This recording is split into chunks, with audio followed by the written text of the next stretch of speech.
Ma'am Amy, mapangkalituyin.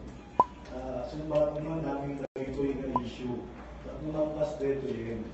So, we are appealing that you come here to operate, and for sure, we will afford you all the rights po.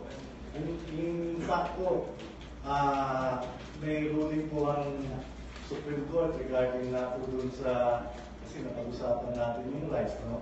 Dito sa pag-invoke ng right to self-determination at the same time, yung if there will be allowed counsel. In our rules, based on our legal narrative, they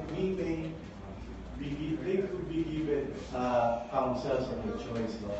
But in the Supreme Court ruling, in Pilfonsat versus the Senate, it is said there that the right of counsel is only given or afforded to persons who are under custodial investigation. So ano yung custodial investigation?